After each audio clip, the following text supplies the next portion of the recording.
(2016년도에) 미국의 대통령 선거 과정에서 도널드 트럼프와 또 여러 정치인들이 자신들에게 비판적인 그런 기성 언론들을 향해서 가짜 뉴스를 만들어내는 거짓말쟁이들이다 라고 아주 그냥 공격을 하면서 그 대응을 했었죠. 근데 그 사람들은 거기에서 한 발 더 나아가서 자신들이 말하는 대안현실, 그러니까 얼터너티브 리얼리티라고 그래서 이게 진짜다. 이게 저쪽에 그 기성 언론들이 말하고 있는 것은 가짜 뉴스고 자신들이 말하는 게 진짜다라고 하면서 적극적으로 자신들의 정책이나 그 내용들을 과장하고 홍보하는 일까지 감행한 거예요. 그래서 이제 그 트럼프로 말미암아서 페이크 뉴스, 우리말로는 가짜 뉴스라는 말이 전 세계가 공유할 정도로 유행어가 돼버린 거죠. 그래서 그 이후에 한국에서도 가짜 뉴스라는 말이 굉장히 많아졌고, 그리고 그 가짜 뉴스를 이렇게 퍼나르는 일들이 또한 굉장히 많아지게 된 거예요. 그래서 이제 한국의 언론재단 같은 데서도 가짜 뉴스의 개념과 대응 방안이라는 그런 세미나를까지 열 정도로 그 파장과 피해가 온 사회에 지금 다 퍼져 있습니다. 이런 현상이 확대될 때 가장 큰 문제는 뭐냐면 정직이 최선의 방책이다라고 하는 그런 그 격언은 이제 사라져버리게 되고 어떻게든지 이기기만 하면 된다. 거짓말을 하든 어떤 말을 하든 간에. 그래서 웬만한 거짓말은 처벌도 받지 않아요. 그냥 거짓말을 하고도 당당하고 그것이 거짓말이라는 것이 드러났어도 사과도 안 해요. 요즘 우리 지금 정치권에서도 똑같이 일이 벌어지고 있잖아요. 그래서 이런 거짓말이 대안현실이라고 하는 그런 진실처럼 들여져 가지고 어떤 그 집단들에서는 그게 마치 진리처럼 받아들여지고 있는 거죠. 그러니까 거짓이 진실을 대신해 버리게 되면 그 사회는 얼마 안 있으면 붕괴됩니다. 근데 최근에 또 우리나라에 뇌피셜이라는 말이 유행을 하고 있어요. 뇌피셜이 뭐야? 무슨 말이지? 하면서 이제 찾아봤더니 뇌와 오피셜이라는 말을 합성한 거래요. 그래서 이제 앞에 제가 써놨잖아요. 뇌는 한자로. 한국 사람들 말을 잘 만들어내잖아. 그래서 오피셜에서 빼고 오피셜만 해가지고 뇌피셜이라는 말을. 근데 이 말은 무슨 말이냐면 자기의 머리에서 나온 생각이 어떻게 보면 공적인 진리인 것처럼 사실인 것처럼 말을 하고 그걸 받아들인다는 거예요.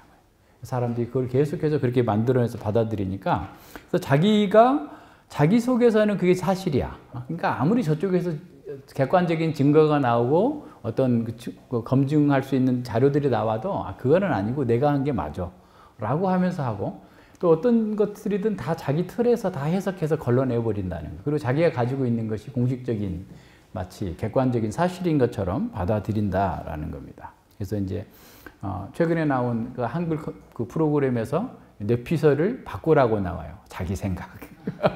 자기 생각. 벌써 그 한글 입력 프로그램에 뇌피셜이라는 말이 하도 많이 쓰니까 이런 말로 바꿔주세요라고 뇌피셜이라는 말을 자기 생각, 자기 뭐 관점 뭐 이런 식으로 바꾸라. 라는 식으로 뜨더라고요. 근데 이럴 정도로 우리 사회에서 이런 그 자기 틀에 맞는 것만 마치 진리인 것처럼 생각하는 일들이 너무 많죠. 그러다 보니까 분별력 없는 사람들은 그냥 그런 얘기들이 그냥 거의 세뇌되다시피 해가지고 뭐 아무리 객관적인 진리고 뭐 필요 없어 자기가 믿는 것에 이렇게 나간다는 거예요. 그게서 이제 전에도 얘기했지만 탈진실의 시대, 포스트 트루스의 시대라는 거예요. 그래서 이제 어떤 그 언론학자의 그 글을 하나 때 찾아서 봤더니 그 언론학자는 이렇게 말합니다. 이 탈진실의 시대에 대해서 진보주의자들이, 그러니까 제가 조금 쉽게 바꾼 거예요. 이 사람은 장황하게 표현을 했는데 제가 조금 줄여서 하자면, 그러니까 진보주의자들이 절대 진리를 부정하기 위해서 기획했던 포스트 모더니즘, 그러니까 다 모든 진리는 상대적인 거다. 참 절대적인 진리가 없다. 라고 하는 게 포스트 모더니즘이잖아요. 그러니까 진보주의자들이 그냥 기독교도 틀렸고 절대 가치는 없고 다 사람에 따라서 그냥 뭐 상대적인 진리만 있는 거야 라고 해서 이제 그 기획했던 포스트 모더니즘의 상대주의가 정치적 보수주의자들에 의해서 활용되면서, 그러니까 진보주의자들이 어떻게 보면 보수주의자들이 가지고 있는 생각이나 사고 체계가 잘못됐다라고 하면서 만들어냈던 포스트 모더니즘이 보수적인 정치 어떻게 보면 기독교 그 주의자들이 그걸 갖다 쓰면서 과학에 대해서 부정적인 태도를 조장하고, 그러니까 진화론 다 부정한다는 말이지, 이 사람 말은. 그러니까 그리고 또 요새 뭐 백신 또 거부하는 일들도 있잖아요. 이제 그런 부정적인 태도를 조장하고 신념이 진실보다 우위에 서 있게 돼 있다라는 거예요. 무슨 말인지 아시겠죠? 그러니까 자기가 믿는 신념과 다른 그 진리가 진실이 아니다라고 하는 거예요. 물론 우리가 성경에서 말하는 진리는 그렇게 고수해야 되겠지만 보통 그러지 않은 것에서도 다 그와 같은 방식으로 사람들을 부정적인 태도를 과학에 대한 부정적인 태도와 또 신념이 진실보다 위에 있다라고 한다는 거예요. 그래서 이제 사회에 주로 보수 기독교 또는 보수 기득권층들은 자신들의 이익을 위해서 신의 성실의 윤리 기준과 사회 전반의 정직성을 약화시켜 버렸다라는 거예요. 그로 인해서 탈진실적 정신 상태를 더 강화시키게 됐다라는 거예요. 다시 말해서 이게 뇌피셜이라는 말이 일반화되는 길을 열어주었다는 게, 이런 사상적 배경들을 따라서 보니까 좀 더 쉽게 왜 요새 그렇게 됐을까? 그러니까 우리나라는 미국과 거의 연동화돼 있어가지고 이게 그렇게 되는데, 미국에서는 옷이 잘 안 팔리는지 한 2, 3년 전부터 옛날에는 먹방이 유행한 것처럼 옷 입는 걸 유행시킨대요. 촌스럽게 옷 입는 사람을 딱 데려다가 그 코디가 다 해줘가지고 딱 입고 전과 후를 비교해가지고 막 해가지고 그러면 그게 막 시청률이 엄청 높대요. 우리나라도 아마 올해나 내년쯤에 나올 것 같아요. 응? 그래서 촌스럽게 옷 입는 사람이 이제 많이 없어질 것 같아. 근데 어떤 목사님은 그 상황을 얘기하면서, 근데 그들이 한 6개월 지나서도 똑같이 그렇게 세련되게 입는지 아니면 과거로 돌아갔는지 좀 알아봐 줬으면 좋겠다. 라고 얘기를 하던데, 네, 너무 미국 사회하고 연동이 돼 있어가지고, 그런 미국에서 유행하면 금방 우리나라 따라오고 뭐 이렇게 되는 그런 상황이에요. 근데 나쁜 것을 이제 우리가 많이 받아들이고 또 나쁜 것도 수출하고 좀 그러고 있죠. 자, 그런데 그게 문제는 뭐냐면, 교회가 이 시대와 이 문화를 따르면서 가짜 뉴스와 그 뇌피셜을 가지고서 진리를 대신하고 있다라는 거예요. 그건 무슨 말이냐면, 이게 많은 교회들이 또는 목회자들이 이게 가짜 뉴스를 강단에서 얘기하고 있고, 또 그것이 마치 진실인 것처럼 하면서 집단 어떤 그 무의식 상태로 사람들을 끌고 가면서 잘못되게 인도하고 있는 그런 것이죠. 그래서 성경에 있는 어떤 객관적인 진리보다도 오히려 자신들이 믿고 있는 어떤 것들이 더 진리인 것처럼 얘기하고, 성경에 있는 진리도 자신들이 취사 선택하는 거예요. 자신들에게 좋은 거는 받아들이고 아닌 것은 그건 아니다라는 식으로 이렇게 거부해버리는 방식의 일들이 너무 이렇게 퍼져나오고 있는 그런 상황이죠. 그러니까 과거에는 일부 이단들이나 이단적인 단체의 사람들이 그랬다고 한다면, 최근에는 대부분의 어떤 기성교회들마저도 이런 뇌피셜이 확산되어져서 자신들이 보고 싶은 것만, 듣고 싶은 것만 듣는 이와 같은 방식으로 나타나고 있어요. 일차적인 원인은 성경에 대해서 잘 몰라서 그런 거죠. 근데 개혁주의자들이라고 하시는 분들도 보니까 요새 이런 현상들이 자꾸 있는 것 같아요. 페이스북 같은 데도 보면 이분이 이런 글을 써? 라는 생각이 들 정도로 그런 부분들이 있는데, 이게 사실은 다 어떻게 보면 정략적이고 확증 편향적인, 자기가 원하는 정보만 계속해서 반복해서 받다 보니까 그것이 마치 진실인 것처럼 받아들이게 되는 겁니다. 그런데 이런 확증 편향이나 뇌피셜 같은 그런 일들이 세상적인 일들에만 관련해서 있다면은 이 땅에서 손해보는 거는 세상에서만 손해보면 돼요. 뭐 대통령 잘못 뽑았다 해도 그 임기 동안 뭐 이렇게 잘못되고, 우리가 뭘 잘못 선택을 해가지고 투자를 잘못했으면 그 투자 금액만큼 손해를 보면 말겠지만, 만약에 우리가 이 교회와 종말에 대해서, 하나님 나라에 관한 일들에 대해서도 어떻게 보면 자기가 원하는 대로만 받아들이고 적용하게 된다면, 아픈 말씀은 다 버리고 자기에게 필요한 것만 받아들인다면 우리는 영원한 생명을 잃게 되는 위험이 있는 것이죠. 그래서 오늘 말씀은 바로 그겁니다. 충성되고 지혜로운 종과 악한 종이 왜 그렇게 다르게 살았는가?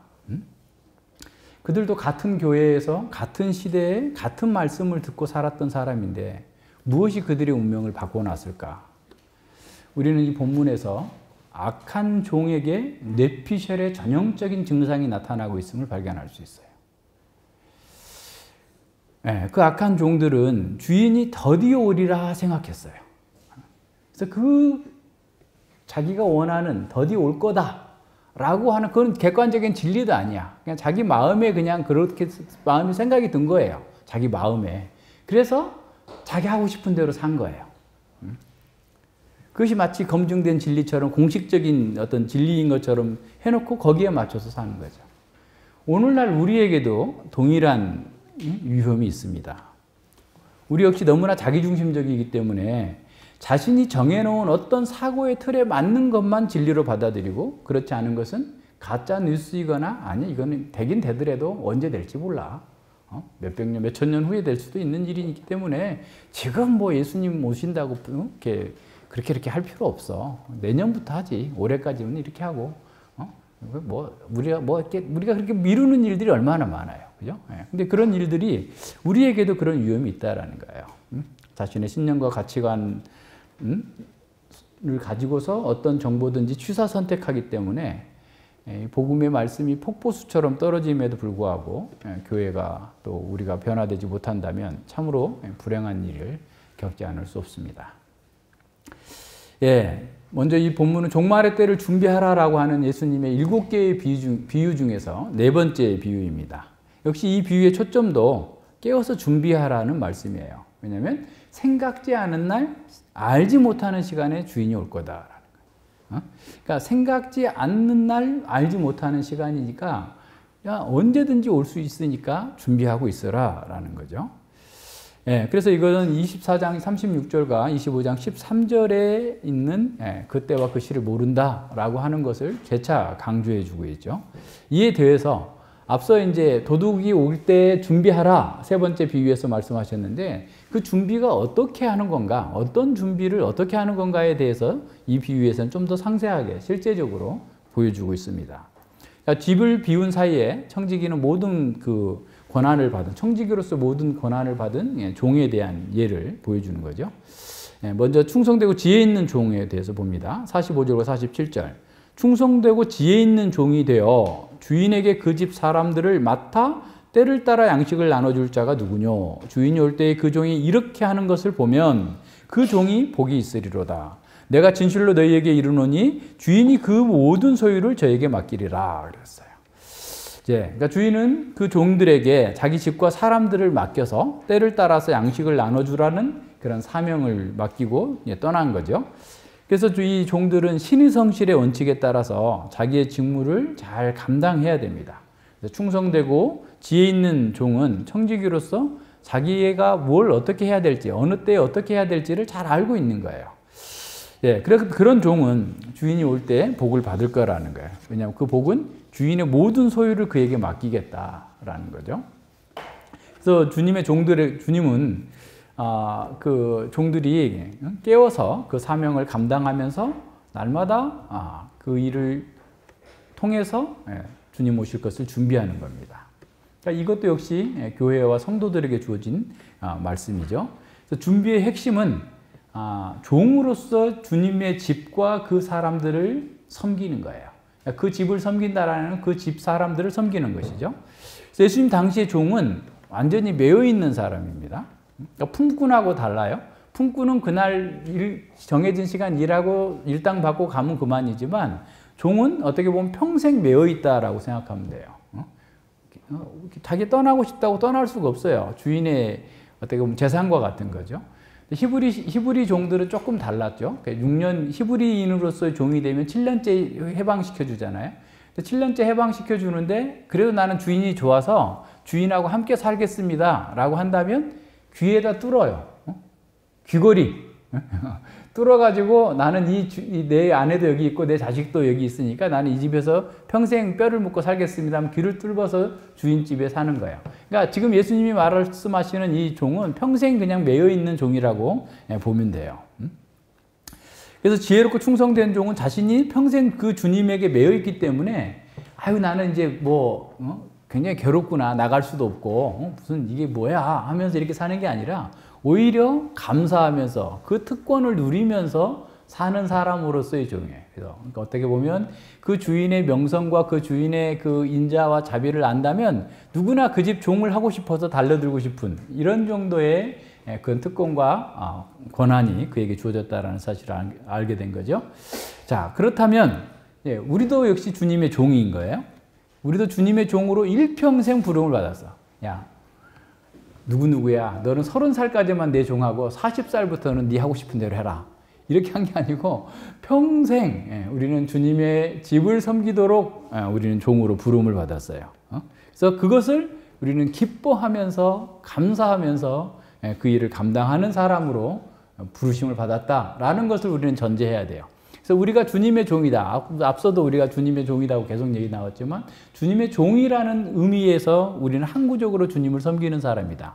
그리고 언제 어디에서 무엇을 하든지 주님의 종으로서의 정체성을 가지고 살아야 된다라는 거예요. 그러니까 때로는 힘들고 고통스러워. 아유 그냥 도망가 버릴까? 하는 그런 종이 아니에요.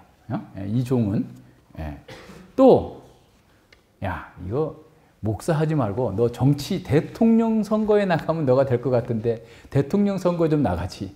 국회의원 나가지. 이런 식으로 누가 와서 그냥 내가 너 그냥 그 지역구에서는 하기 어려우니까 전국구 5번 안에 들게 해줄게. 무조건 당선권에 넣어줄 테니까 와서 정치 좀 해다오. 이렇게 한다 할지라도 그러니까 자신에게 세상적으로 더 성공할 수 있는 더 큰 기회가 있다 할지라도 종의 의무를 박차고 그것을 하려고 하지 않는다라는 거예요. 그러니까 이런 면에서 굉장히 중요합니다. 그러니까 우리는 한 번 주님의 종이 됐으면 그 종으로서 평생 내가 매여 있다라는 사실을 기억하고 살아가야 되는 거예요. 그리고 그 종은 나의 생사 여탈권뿐만 아니라 자신의 생사 여탈권뿐만 아니라 온 세상 온 우주의 통치권이 우리 주님께 있다라는 사실을 알고 오히려 감사하면서 사는 겁니다. 그래서 우리가 옛날에 불렀던 찬송가 있잖아요. 내 주의 뜻대로 행하시옵소서. 온몸과 영혼을 다 주께 드리니 이 세상 고락간 주 인도하시고 날 주관하셔서 뜻대로 하소서. 종이니까 그렇게 말하는 거죠. 그죠? 자기가 살아있는 자기가 왕이라면 그렇게 못하는 거잖아요. 근데 노래는 이렇게 부르면서 그렇게 사는 사람이 있나 모르겠어요. 예. 자, 두 번째로 충성되고 지혜로운 종은 주인의 뜻을 잘 알고 그 뜻대로 행하는 사람이에요. 그러니까 뭔가를 알아야 되잖아요. 그러니까 때를 따라서 적절하게 뭘 줘야 되는 것을 알고 어떻게 하는 것도 아는 거죠. 잘 알고서 하는 거죠. 그래서 주님 충성되고 그 지혜로운 종은 주님의 뜻을 잘 받들고 주님의 뜻과 주님의 방법대로만 그 일을 하는 거예요.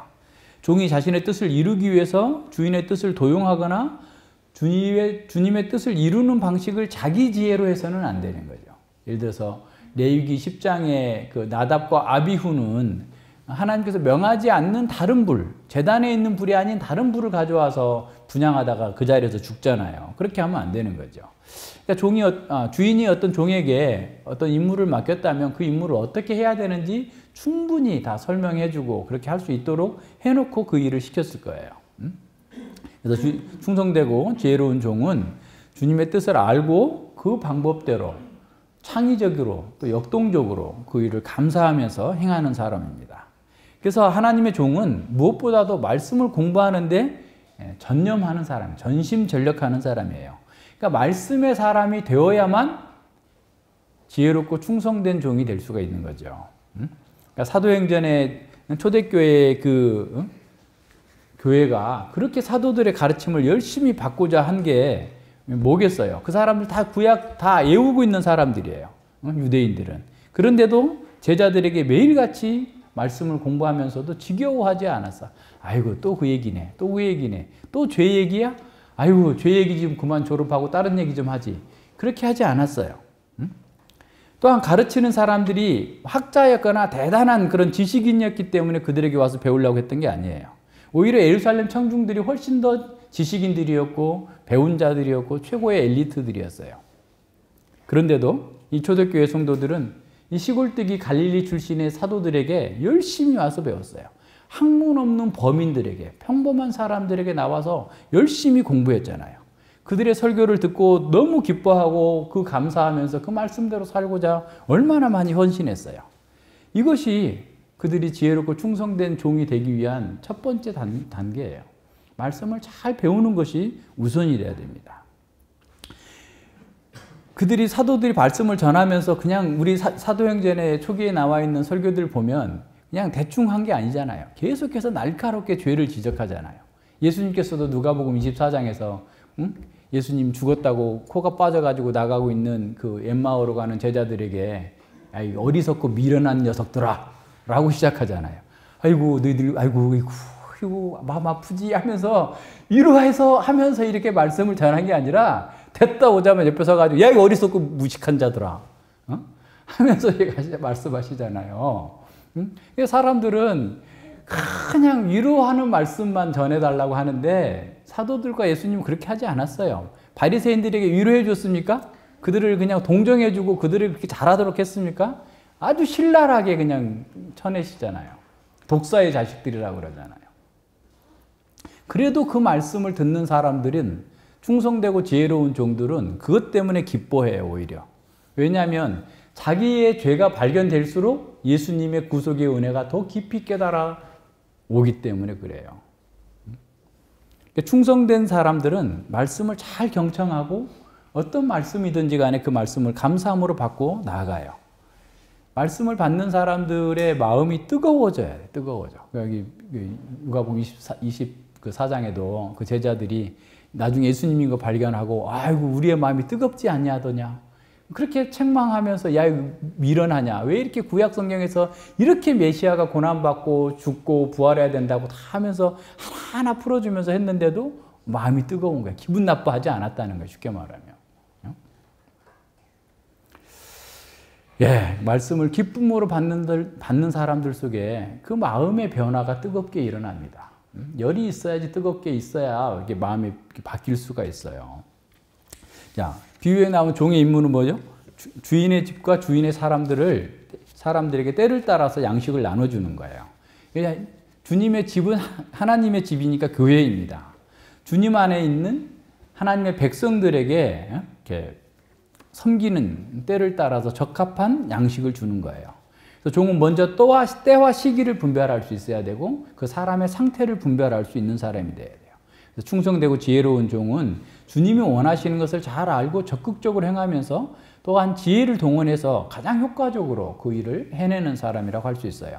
현실에서 주님의 뜻을 구체적으로 실효성 있게 성취할 수 있는 그런 사람입니다. 그렇게 하려면 능력과 지혜가 있어야 되고 자신의 사욕인지 이것이 이게 나의 어떤 그 종교적 욕망을 성취하기 위한 것인가? 아니면 내가 이것 때문에 뭔가를 이렇게 얻고자 하는 이런 어떤 것은 아닐까? 세상의 유혹은 아닐까? 사탄이 우리에게 준 어떤 유혹은 아닐까? 라고 하는 사실을 잘 분별해낼 수 있어야 돼요. 그러니까 누군가가 어떤 것을 와가지고 우리가 원하는 것을 준다고 했을 때 덥석 받았다가 이제 그것 때문에 올무에 걸릴 수도 있기 때문에 항상 분별력이 있는 사람이어야 됩니다. 그리고 하나님 나라의 전체 경륜을 바라보면서 이 시대의 도전 앞에서 어떻게 그 사명을 이룰 것인지에 대해서 늘 이렇게 준비되어 있어야 돼요. 그래서 우리 열심히 공부하고 있는 청년 형제에게 뉴스도 좀 봐. 내가 다른 것만 보지 말고 뉴스도 좀 봅시다. 왜냐하면 세상 돌아가는 걸 좀 알아야지. 세상이 이렇게 돌아가고 있는데 그냥 그것도 모르고 그냥 계속 다른 것만 하면 안 되잖아요. 그래서 미국은 왜 저렇게 하고 있고 중국은 왜 저렇게 하고 있고 온 세상에 이것들은 왜 그런가에 대해서 성경적 관점을 가지고서 그것에 대한 분석을 할 수 있어야 돼요. 그래야지 지혜롭고 충성된 종이 되지 성경만 공부해가지고 어디 무슨 절간에 앉아가지고 있는 사람처럼 성경만 공부해서는 성경이 다 깨달아지는 것도 아니에요. 그러니까 우리가 삶에 있어서 그런 성경으로 세상을 바라볼 수 있어야 되고 세상의 현상에 대해서 성경적으로 답을 제시할 수 있는 사람, 그 사람이 지혜롭고 충성된 종입니다. 왜냐하면 이 시대에 도전이 있어요. 그러니까 굉장히 우리도 모르는 사이에 이 문화를 통해서 들어오는 세상의 세계관들이 그냥 우리를 이렇게 점령해 버리잖아요. 그죠? 그러니까 뭐 오징어 게임에 대해서도 그냥 온 세계가 그거에 뭐 열광한다고. 실제로는 안 그러는데 우리나라 거라고 해가지고 우리나라 언론들은 또 막 그런 게 있잖아요. 그러니까 온 세상이 다 그런 것처럼 하니까 또 우리는 또 더 막 이렇게 해가지고 뭐 그런 짓들을 이렇게 마치 미워하고 그러는데 그 속에 담겨져 있는 그 세계관의 위험성, 사람들의 그 배금주의, 거기 돈에 그냥 완전히 죽어도 좋다. 뭐 어차피 그 채무 인생 이렇게 가면서 막 사는 것 자체가 얼마나 잘못된 어떻게 보면 그 삶의 방식들을 나타내고 있는 것들에 대한 위험성을 경고해 줄 수가 없어요. 그렇게 되면. 자, 그래서 우리는 그리스도의 몸된 교회, 하나님의 가족으로 부름받은 사람들을 섬기라고 부름을 받았다. 라고 하는 사실에 대해서 분명하게 해야 돼요. 그러니까 교회는 우리가 교회의 회원이 됐다고 하는 것은 우리가 하나님의 집의 사람들을 때를 따라서 양식을 공급해 주는 하나님의 종으로 부름을 받았다라고 하는 그 전제가 있어야 돼요. 그러니까 교회는 그냥 나는 그냥 와가지고 그냥 왔다 예배만 참석해 주고 그냥 헌금만 좀 해주면 되는 거지 뭘 이렇게 많은 걸 요구하나 이렇게 하면은 그건 생명적인 공동체가 아니에요. 가족이라고 해요. 그 집의 가족이에요. 우리는 가족들은 어디 있어도 늘 걱정이 되고, 그죠? 무엇을 하고 있어도 늘 그게 궁금하고 최대의 관심의 대상이잖아요. 그러니까 우리의 모든 이 땅에서 그리스도인으로서 교회의 회원으로 부름을 받았다라고 하는 것은 내가 하나님의 가족을 섬기도록 부름을 받았다라고 생각해야 돼요. 그래서 교회는 이 그리스도의 종인 사람만이 들어올 수 있는 거예요. 따지고 보면. 그죠? 예, 그리고 교회의 지체로 연합됐을 때 그가 또한 하나님의 가족으로 특권을 이룰 수 있습니다. 교회가 유기적으로 이렇게 생명체로서 연결이 되어 있으면서 머리 대신 그리스도와 연합할 뿐만 아니라 성도들과 함께 연합되어 있는. 그래서 몸의 비유가 굉장히 중요하잖아요. 모든 몸의 세포들이 다 연결이 되어 있고 신경이 연결이 되어 있는 것처럼 우리 모두가 다 그와 같은 방식으로 이렇게 해야 되는 거죠. 그래서 충성되고 지혜로운 종은 역사 전체를 조망하면서 현 시대 가운데 있는 교회의 사명을 이루기 위해서 자신에게 있는 일반 은혜와 또 특별 은혜를 다 선용해가지고 시적절하게 헌신하는 사람이다. 그러니까 어려서부터 열심히 준비하고 연마한 그 능력과 은사를 하나님 나라의 거룩한 진전을 위해서 기쁨으로 사용하는 사람, 교회를 위해서 쓸 수 있는 그런 사람, 그것이 우리의 사명이다라는 생각을 해야 됩니다. 그러니까 사람이 많다고 되는 건 아니에요. 이거는 사람이 아무리 많아도 하나님 나라의 역사에 대해서 전혀 관심도 없고 그냥 자기 안심 인명, 종교적인 만족을 위해서 왔다 갔다 한다면 사람은 많아서 돈은 많을지 모르지만 하나님 나라는 오히려 전진하는 게 아니라 후퇴하게 됩니다. 그래서 충성되고 지혜로운 종은 주님의 인격을 닮아요. 늘 이렇게 주님과 같은 그런 마음을 갖는 사람입니다. 그래서 그 주인을 위해서 일하기 때문에 그 종은 자신의 명예보다 주인의 명예를 가장 소중하게 생각합니다. 그런 사람에게 주님은 다시 오셔서 자신의 모든 소유를 맡기시겠다라고 약속하셨습니다. 더 큰 책임과 큰 특권이 있는 그 지위를 주시고 영원토록 주님의 영광에 참여하게 하실 것이다 약속합니다. 하나님 나라는 영광의 나라예요. 그래서 영광의 나라를 상속받는 사람은 바로 충성되고 지혜로운 종들임을 알아야 됩니다. 그래서 큰 교회가 아니라 충성되고 지혜로운 종들이 모인 그 교회가 하나님 나라의 상속을 받고 하나님 나라의 그 영광에 참여하게 됩니다. 그러나 우리가 하나님의 영광을 참여하는데 고난도 함께 받는다라는 사실 또한 기억해야 됩니다. 그래서 충성되고 지혜로운 종들은 고난이 있어도 그걸 피하려고 하지 않아요. 아프죠, 힘들죠. 그러나 그걸 돌파해 나가려고 하고 하나님의 뜻을 구하고 지혜를 구하면서 뱀처럼 지혜롭고 비둘기처럼 순결하게 그 일을 감당하려고 합니다. 악한 종들을 보겠습니다. 48절 51절이죠. 만일 그 악한 종이 마음에 생각하기를, 그러니까 자기 생각이에요. 뇌피셜이에요. 주인이 더디오리라 하여 더디오리라 하면서 이제 자기 추구를 하는데 동무들을 때리며 술 친구들로 더불어 먹고 마시게 되면 생각지 않는 날에 알지 못하는 시간에 그 주인의 종이 이르러 어미 때리고 외식하는 자의 받을 유래 처하려니 거기서 슬피 울며 이를 갈미 있으리라 그랬어요. 자, 깨어있지 않고 준비되지 않는 종을 주님은 악한 종이라고 합니다.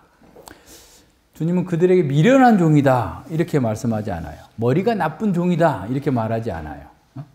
왜냐하면 그 사람들이 전문직에 속할 수도 있고 대단히 뛰어난 그런 능력을 가진 사람일 수도 있어요.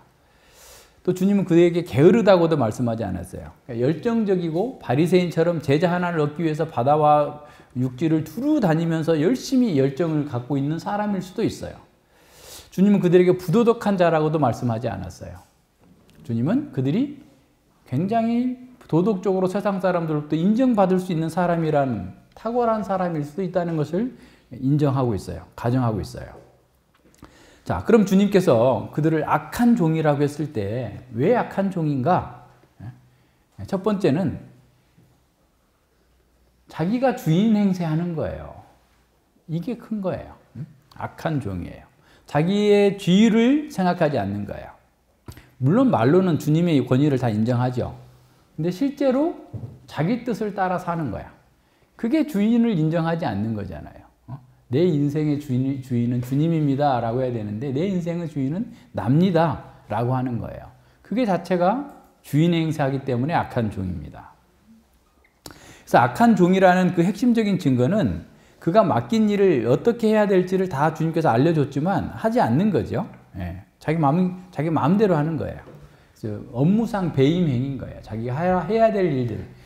하나님의 집에, 그 주인의 집에 사람들을 때를 따라서 먹이고 섬기고 사랑하고 보살피라고 했는데 오히려 때려. 이게 말이 안 되는 짓을 하고 있는 거죠. 예. 그런데 그렇게 자기 사육을 추구하고 자기가 주인처럼 행동한 그 이유가 뭐냐? 자기 마음에 주인이 더디오리라 라고 생각했기 때문에 그래요. 요즘 말로 표현하면 뇌피셜에 빠진 거죠. 주님의 말씀이 아니라 자신의 생각과 자신의 생각의 틀로 재해석해서 그것이 마치 검증된 진리인 것처럼 생각하고 그것에 근거해서 행동한 거죠. 예, 그들도 주인이 하는 그 말씀을 들었을 테고 무엇을 해야 되고 어떻게 해야 하는지를 다 알았어요. 그런데 주인의 명령, 주인의 말씀보다 자기의 굽어진 마음에서 나온 생각을 더 신뢰한 거죠. 그래서 종으로서 자기의 신분을 망각하고 주인이 없으니 자기가 주인인 것처럼 행세한 겁니다. 자기가 자기 인생의 주인인 것처럼 자기 하고 싶은 것을 하고 하기 싫은 것을 하지 않는 거죠. 주인이 더디오리라 했던 것을 이 사람은 진리인 것처럼 믿는 거죠. 에레미야에게 너 맨날 선지자들은 망한다 망한다. 야, 150년 전부터 이사야 때부터 계속 망한다고 하더니 지금까지 안 망하잖아. 묵시가 더디구만. 한번 보여줘 봐. 그럼 믿을게.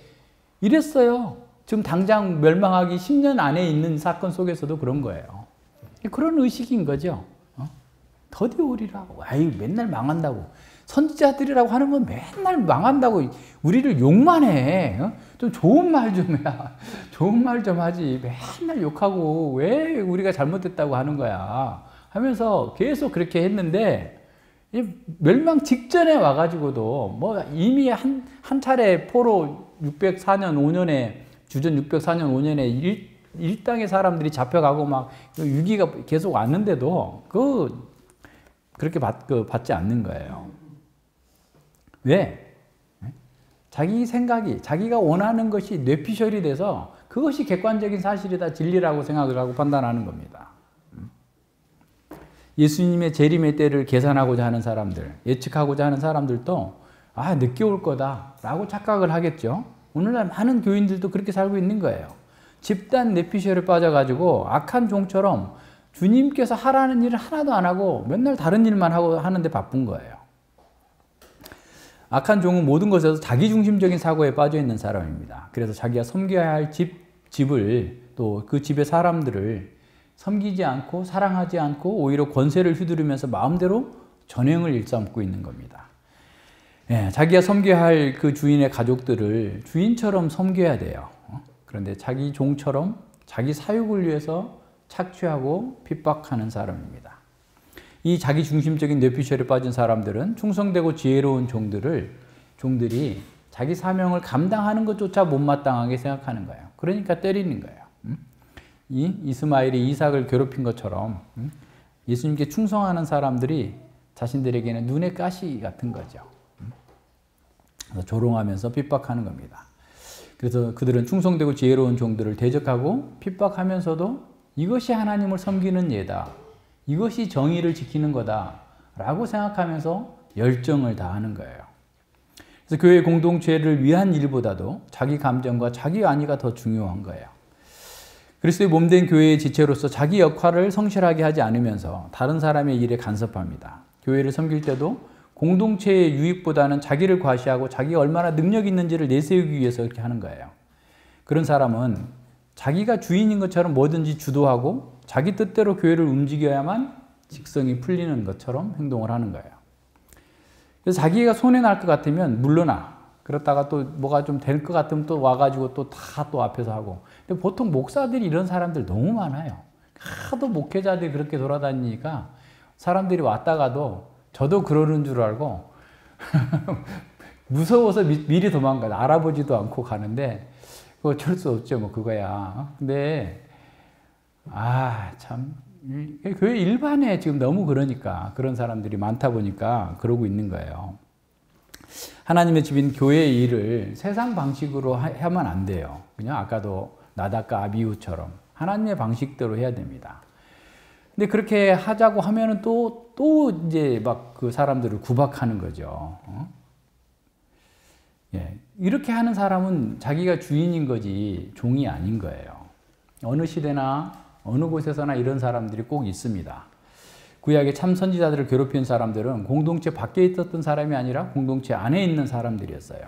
그래서 거짓 선지자들을 추종하는 그런 백성들, 거짓 선지자들이 계속해서 그런 사람, 참 선지자들을 괴롭게 했던 거죠. 신약의 교회도 마찬가지입니다. 교회 밖에 있는 사람들은 별로 신경을 안 써요. 특별하게 무슨 뭐 사회적 무리를 일으키지 않으면 그냥 신경도 안 쓰는데 교회 안에 있는 사람들이 계속해서 문제를 일으키고 괴롭게 하는 거죠.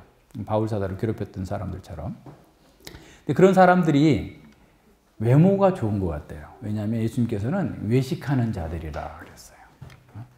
그러니까 그렇게 악한 종들이 그냥 뭐 머리에 뿔 달리고 막 이렇게 이마에 그냥 뭐 혹이 있으면 저 사람 악하구나 금방 알 텐데 이 사람은 사람들이 갖고 있고 부러워하는 그 모든 외모를 다 가지고 있는 거예요. 그러니까 사람들이 거기에 쏙는 거예요. 분별력이 없는 사람들은 그를 따라가는 겁니다. 그들을 정죄하면서 외식하는 자의 받을 그 율에 처할 거다라고 그랬어요. 그러니까 그건 어디서 나왔어요? 23장의 바리새인들을 위해 화를 선포하면서 외식하는 자들에게 받을 율을 얘기했던 거잖아요. 종교적으로 볼 때 굉장한 열정과 경건의 모양을 냈던 사람들임을 알 수 있어요. 그래서 어떻게 보면 악한 종이 아니라 사람들에게는 착한 종, 능력 있는 종, 위대한 종으로 사람들에게 그 불림을 받았을 거예요. 외모가 너무 탁월하기 때문에 사람들에게 칭찬과 존경을 받았고 다른 사람들이 이루지 못한 큰 일을 이루었다고 자랑할 수도 있어요. 한국 교회를 대표하는 석학, 한국 교회를 대표하는 목회자, 교회라고 그런 칭호를 들었을 수도 있어요. 그러나 그들이 악한 종으로 판결받은 것은 주님의 뜻대로 하지 않았기 때문에 그래요. 섬기라고 한 사람들을 때리고 오히려 술 친구와 더불어서 먹고 마셨어요. 이따 보겠습니다만. 자, 근데 이런 사람들은 양의 옷을 입고 나오기 때문에 잘 몰라요. 그리고 이 사람들이 그 산상수 마지막 결론에서 말씀하고 있는 것처럼 주여 주여 우리가 주님의 이름으로 능력을 행하고 주님의 이름으로 뭘 했고 막 하니까 사람들은 거기 깜빡 죽고 자기들 또 자기에게 속아요. 아, 내가 이렇게 많은 일을 했는데 내가 악한 종이라고? 나처럼 신실한 종이 어디 있어?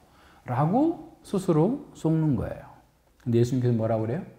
불법을 행하는 자들아, 난 너희들을 모르니 나를 떠나라. 라고 말씀하는 겁니다. 그래서 우리가 열매를 보면은 알 수는 있지만 그 정체성이 가려져 있기 때문에 잘 모르는 것, 이것도 우리가 또 잘 기억해야 됩니다. 근데 그 삶을 보면 이제 시간이 지나면 드러나게 되는 거예요. 예, 악한 종들은 술 친구로 더불어서 먹고 마셨다 그랬죠. 그러니까 우리가 늘 술이라고 하면 맨날 이 사람들은 뭐 술 주정뱅이, 알코올 중독 이렇게 생각하면 안 돼요. 술은 늘 뭐라고 그랬어요? 세상 정신을 대표해요. 술 취하지 말라, 세상에 취하지 말라. 술 친구, 세상 친구. 그러면 세상, 아예 교회 안 다니는 사람? 아니, 교회 다니는데 세상의 세계관을 가지고 있는 사람. 늘하고 더불어서 먹고 마시고 자기 쾌락을 추구하는데 정신이 없는 거예요. 다시 말하면 세상의 세계관을 가진 사람들과 똑같이 세상의 영광을 추구하는 사람들이 악한 종이란 말이에요. 그래서 이 악한 종은 자신에게 주어진 은사와 직분을 하나님의 백성들을 위해서 사용하는 것이 아니라 자기 이익과 세상의 영광, 세상의 쾌락을 탐닉하는 데 다 써버리는 사람이에요. 설령 교회를 섬기고 교회를 열심히 하고 뭐 예배당을 몇십 개를 지었고 뭐 교회를 몇 개를 개척했고 수많은 그런 일들도 할 수 있어요. 그런데 그것마저도 자기 의, 자기 영광을 위해서 하는 것, 그것이 악한 종인 거죠. 그래서 주님의 뜻이 명확하게 전해져도 그들은 하나님의 말씀을 받을 때도 자기 중심적인 그 왜곡된 틀로 왜곡해서 받아들이기 때문에 항상 배우지만 진리에 이르지 못해요. 진리에 이르지 못한다는 건 진리를 모른다는 게 아니라, 기억하지 못한다는 게 아니라 진리에 따라 사는 삶의 열매가 없다라는 거예요. 배우지만, 배우는 건 좋아할 수도 있어요. 열심히 성경을 공부하는데 마음이 안 변해. 뭐 때문에 그래요?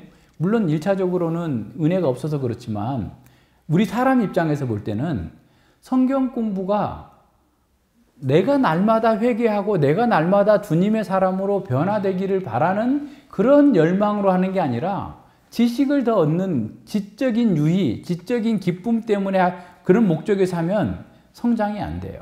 지식적으로는 성장할 수 있을지 모르지만 그 마음이 바뀌지 않습니다.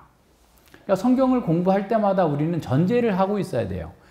오늘 또 주님께서 말씀을 주셔서 우리 성경 4장 읽을 때마다, 아침마다 읽을 때마다 이 말씀을 가지고 나를 비춰서 보고 내가 나의 죄를 발견하고 그 죄를 버릴 수 있게 해달라고 기도하면서 말씀을 보고 회개하고자 하는 마음으로 봐야지, 나는 다 됐고 오늘 뭐라고 하시나 한번 보자. 아이, 보니까 나는 정말 훌륭하구만. 나처럼 훌륭한 신앙인이 없어. 난 거기다 또 요약까지 했잖아. 야, 이거 대단하네 내가. 이렇게 하는 것은 아무 의미가 없어요. 오히려 더 거침이 돼요. 그 지식이 그를 망하게 할 수도 있어요. 우리는 날마다 말씀을 공부하고 말씀을 이렇게 배우는 것은 자기를 부정하고 하나님을 사랑하는 삶이 사랑하는 삶으로 변화되는 것이 목표가 되어야 됩니다. 디모데전서 1장 5절에서 경건의 목적은 청결한 마음과 선한 양심과 거짓 없는 믿음으로 나는 사랑. 그러니까 경계의 목적, 성경을 열심히 공부하고 말씀을 배우고 이렇게 하는 목적은 우리 마음이 청결해져요. 그러니까 마음의 변화가 먼저예요. 우리 마음 속에 있는 수많은 거짓되고 오염되고 잘못된 것들을 없애는 것이 먼저고, 그래서 선한 양심을 더 부유하게 만들어주고 거짓 없는 믿음에서 나는 사랑이에요. 그러니까 사랑하는 것이 우리 공부의 목표인데 아무리 공부해도 마음도 안 바뀌고 청결한 선한 양심도 없고 사랑도 없고 그냥 자기밖에 모르면 공부했다 어디다 쓰겠어요. 그죠? 세상에서는 야, 공부해서 남주냐? 다 너를 위한 거다. 이렇게 하지만 사실은 성경 공부는 공부해서 남주기 위해서 하는 거예요. 나를 부정하고 교회를 섬기고 신실하고 충실한 종으로 살기 위해서 하는 거예요. 내가 이렇게 많이 알았다고 자랑하고자 하는 게 아니라, 그러니까 우리는 말씀을 들을 때마다 우리의 마음이 변화되도록 해야 돼요. 기도해야 돼요. 우리 마음을 정말 주님께서 원하시는 방식으로 바꿔주시기를 기도해야 돼요. 그렇게 바뀐 마음으로 우리의 가정과 직장과 교회 공동체를 사랑으로 섬기는 것이 우리의 목표예요. 미국에서는 70년대에 어떤 큰 회사에는 타이핑만 하는 부서가 따로 있었나 봐요. 지금처럼 이렇게 컴퓨터가 없었으니까 어디서 회사에서 막 그렇게 무슨 그 회의록이라든가 무슨 뭐 발주사라든가 등등이 오면은 막 타이핑하는 게 이게 한 방이 하나 이제 있었나 봐요. 그래서 이제 어떤 사람이 자기가 자기 사무실 바로 그 옆에 사무실에 가지고 근데 이제 문이 있는 게 아니고 열려 있는 오픈된 그런 공간에서 막 이렇게 타이핑을 치니까 따따따 소리도 나고 그럴 거 아니에요. 근데 그 일을 하는데 자기 지나가다가 그냥 무심코 지나다녔는데 어느 날 보니까 그 많은 사람 중에 한 사람은 얼굴이 환해가지고 너무 기뻐서 막 하고 즐겁게 하는 거야. 딴 사람들은 뭐 무슨 뭐 이렇게 그냥 뭐 이렇게 농땡이 치고 어떻게 했든 뭐 그 억지로 이렇게 하는 것 같은데 그 중에 딱 한 사람은 너무 즐겁게 막 하니까 눈에 확 들어온 거야. 그래서 지나가다가 갈 때마다 한번 쳐다보고 이렇게 가고 이렇게 갔는데 어느 날 자기 동료 직원한테 아 여기 지나다 보면 여기 있는 어떤 분은 그렇게 즐겁게 너무 이렇게 그 규모 있게 일을 잘하는 것 같다고 그 얘기를 하니까 그 사람이 아 누구누구씨 그 사람 그리스도인이야 그래서 그래 딱 그러더라는 거야. 이 사람이 충격을 확 받은 거야. 아니 뭐야 그리스도인하고 타이핑 잘하는 것하고 무슨 상관이야. 그 사람이 그렇게 생각한 거예요. 그걸 본 사람이 고민에 빠진 거예요. 도대체 그리스도인이 그렇게 즐겁게 일하는 게 그 무슨 관계가 있지? 하면서 고민하다가 그 사람이 교회 나가게 돼서 예수님을 믿게 됐다는 거예요. 왜 그렇게 해요? 마음이 변화됐으니까. 그 마음 가운데 나는 이 일을 하지만 죽게 하듯 한다 하면서 그냥 더 열심히 기쁘게 즐겁게 하니까 하는 거지. 아유 그 단조로운 일 하고 있네. 아유 내가 이 자리 빨리 떠나야지 하면서 그냥 인상 쓰면서 하고 그냥 이렇게 하면서 하면 그 재미있겠어요? 누가 그거 봐도 보는 사람도 힘들지. 그죠? 우리가 하나님의 말씀 안에서 우리의 마음이 변화되는 게 먼저예요. 그래야 우리의 삶이 변화됩니다. 응? 자기중심적인 그 태도에서 벗어나야만 돼요. 그러니까 우리가 그런 게 없으면 뭔가 많은 일을 해도 시끌벅적하기는 한데 실상은 정말 어떻게 보면 고상하고 아름다운 그런 게 남지 않아요. 그러니까 우리의 마음이 서로를 배려하고 서로를 사랑하고 기쁨 가운데서 그 일을 한다면 정말 너무 좋잖아요. 세상에 그런 사람이 어디 있어요. 그죠? 우리 육신의 가족들하고도 안 되고 우리 안에서만 가능한 그런 은혜가 우리 속에 있어야 되죠. 그래서 말씀을 받는 충성되고 지혜로운 종과 그렇지 않는 그 악한 종의 차이를 가장 극명하게 볼 수 있는 방법은 뭐냐면 죄에 대해서 어떻게 반응하는가예요. 그러니까 1차적으로 목사라면 죄에 대해 설교를 안 하겠죠.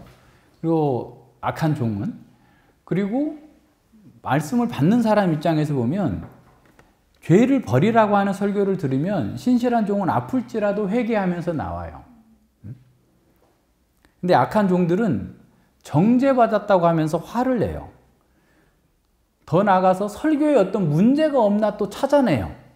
야, 교회를 올 때 하나님의 말씀을 들으려 온 게 아니라 오늘은 설교에서 무슨 잘못이 있나 이게 찾아서 메모하려고 오는 사람이 있어요. 심지어 어떤 분은 목사님의 설교에서 목사님 해석은 다 맞습니다. 다 동의합니다. 그런데 목사님이 전하는 방식은 난 동의할 수 없습니다. 그럼 어떻게 하라는 거예요? 나 그런 얘기 처음 들어보는데요. 그런데 내가 그 얘기를 뭡니까? 구체적으로 얘기해 보십시오.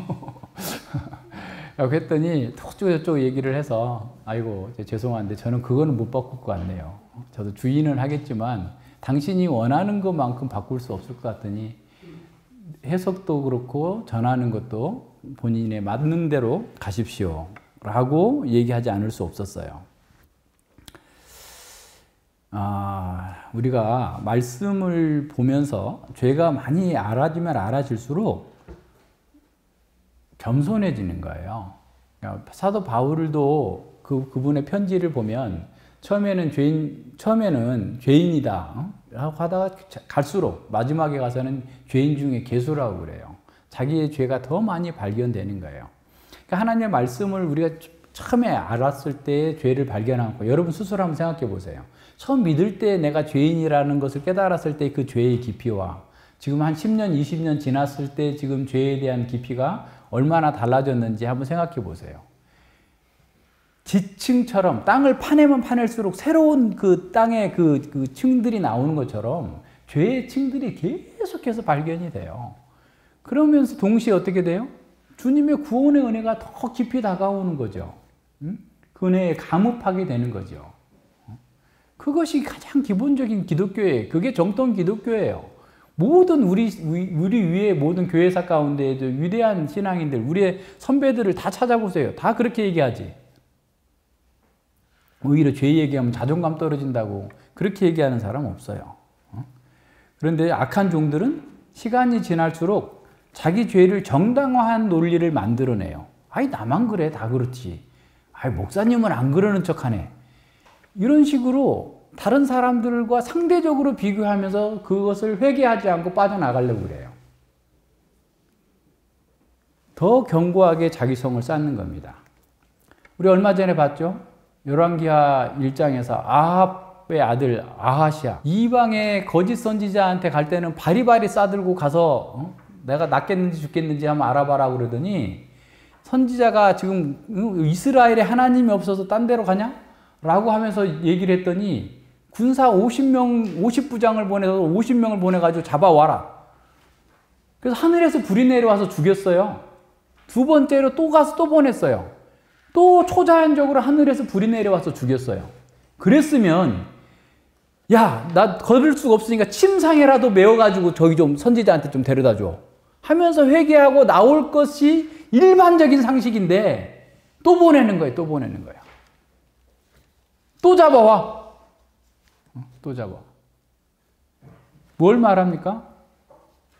사람이 그 초자연적인 징계를 보고도 마음이 안 바뀌는 거예요. 하나님의 엄위하심을 그 사람은 못 보는 거예요. 그런 일을 경험했어도. 여기 와서 하나님의 말씀을 들으면서도 하나님의 엄위하심을 느끼는 사람과 그렇지 않는 사람이 차이예요.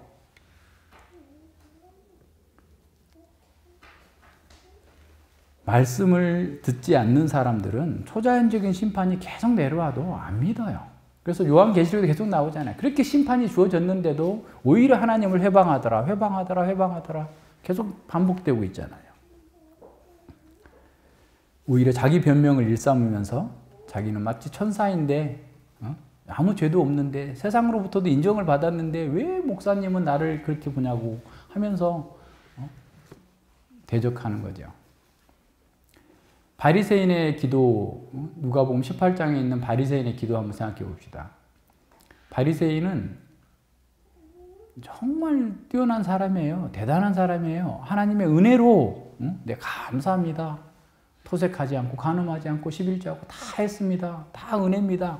그런데 거기 보면 잘 보면 하나님이라는 호칭은 한 번 나오는데 내라는 말이, 나라는 말이 거기 다 포함되어 있는데 5, 6번 나와요. 자기중심적인 거예요.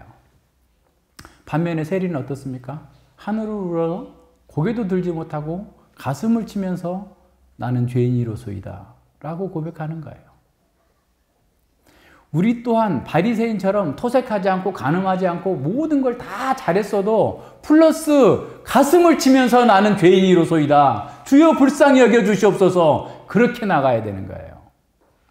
내가 다 했다고, 그래서 나는 의인이다고 자기중심적인 뇌피셜에 빠져 있으면 결코 은혜를 은혜로 생각하지 않습니다. 은혜가 권리가 되는 거예요. 당연한 권리지, 왜 이거밖에 안 주는 거야? 라고 생각하는 거예요.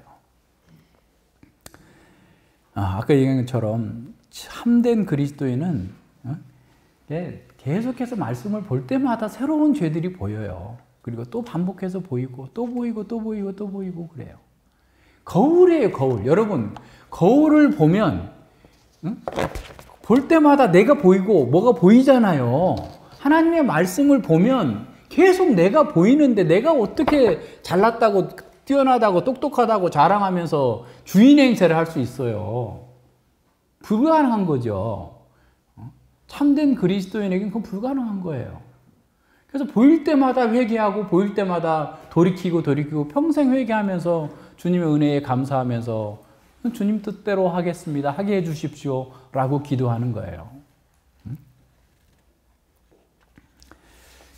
그렇게 해서 은혜를 아는 사람이 모든 면에서 얼마나 아름답게 살겠어요. 그러니까 이사야 6장에서 다른 모든 것에 대해서 다 잘못됐다. 화를 선포하다가 마지막 7번째 최종적인 화를 자기한테 선포하는 거예요. 나는 근데 이사야가 다른 모든 면에서는 부정할지 몰라도 입술은 깨끗한 사람이에요. 그는 하나님의 말씀을 전하는 사람이었어요. 말씀의 교사였어요. 그런데 그 입술이 부정하다는 거예요. 그럼 다 부정하다는 말이에요. 망했도다, 화로다, 이렇게 나가는 거예요. 말씀을 깨달아지면 자기가 죄인이라는 사실을 깨닫고 정말 그 속에서 하나님의 은혜에 푹 잠기게 되는 거예요. 그래서 말씀 안에서 사죄의 은혜를 정말 경험하면서 그 속에서 마음이 바뀝니다. 그러니까 그 마음이 바뀌어야 그 다음 단계가 이루어져요. 여기서 우리는 변치 않는 영적인 법칙을 발견할 수 있어요. 우리가 죄를 고백하지 않으면 사죄의 은혜를 경험할 수 없다는 거예요. 우리가 죄인이라는 사실을 알았을 때 사죄의 은혜가 크게 와닿는다는 겁니다. 그래서 자기의 죄를 보지 못하는 사람은 용서의 필요성을 느끼지 못해요. 그래서 하나님의 말씀이 막 뜨겁게 전파가 돼도 나무는 그 뜨거운 태양을 받으면서 성장하고 맛있는 과일을 만들어내지만 땅은, 진흙은 계속해서 굳어지는 거예요. 더 강팍해지는 겁니다. 동일한 말씀을 듣고서도 어떤 사람은 충성되고 지혜로운 종으로서 살지만 어떤 사람은 악한 종으로 오히려 더 강팍해져서 하나님의 사람들을 괴롭게 하는 거예요.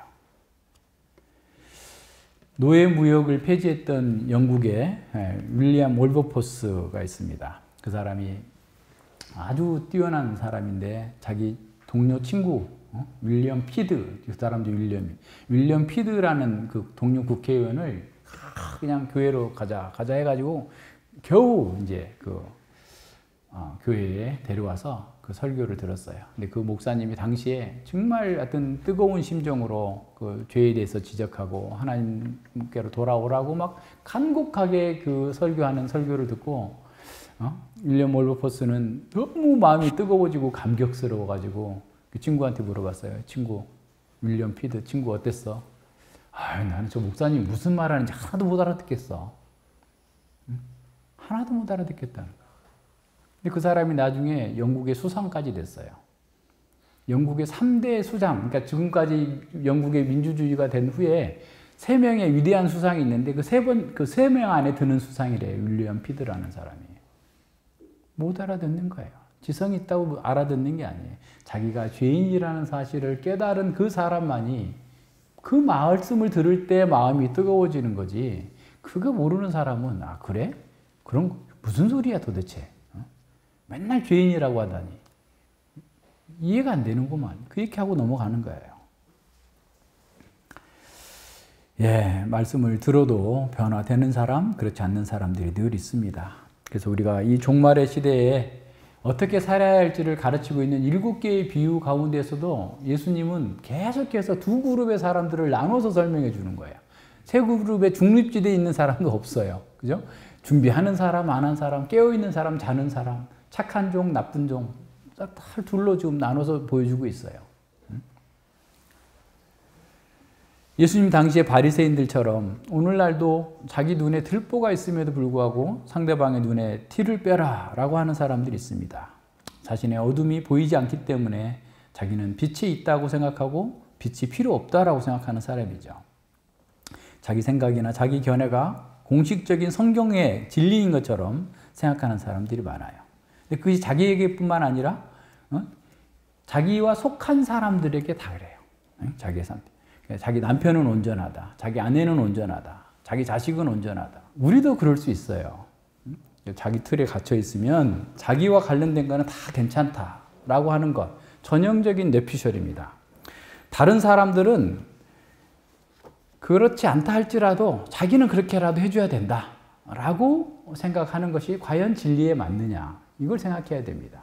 그러니까 아내라도 남편이라도 진리에 맞지 않는 거면 동조하면 안 돼요. 하나님께서 세워주신 질서라 할지라도 주님을 위한 질서인 거예요. 국가도 마찬가지예요. 국가가 우리의 예배를 방해한다고 할 때 잘못된 거 있으면 우리 거기에 저항할 수 있어요. 무조건 따라가는 게 아니에요. 남편이 아내가 잘못된 일을 하도록 하면, 부모라도 잘못된 일을, 하나님의 뜻에 반하는 일을 하게 하면 그걸 안 하겠다라고 하는 것이 믿음이고, 그렇게 하는 것이 하나님께서 주시는 어떻게 보면 충성되고 지혜로운 종인 거지. 그냥 아빠니까 다 100% 맞을 거야. 뇌피셜입니다. 아빠도 틀릴 수 있어요. 모든 판단의 기준은 하나님의 말씀이에요. 그 말씀도 우리가 잘못 해석할 수도 있다는 것도 기억해야 돼요. 그러니까 이런 부분까지라도 우리는 철저하게 잘 살펴야 됩니다.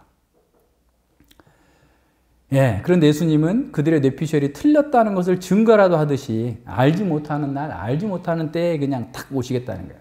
생각지도 않는 날, 알지 못하던 때에 오실 거라는 거예요.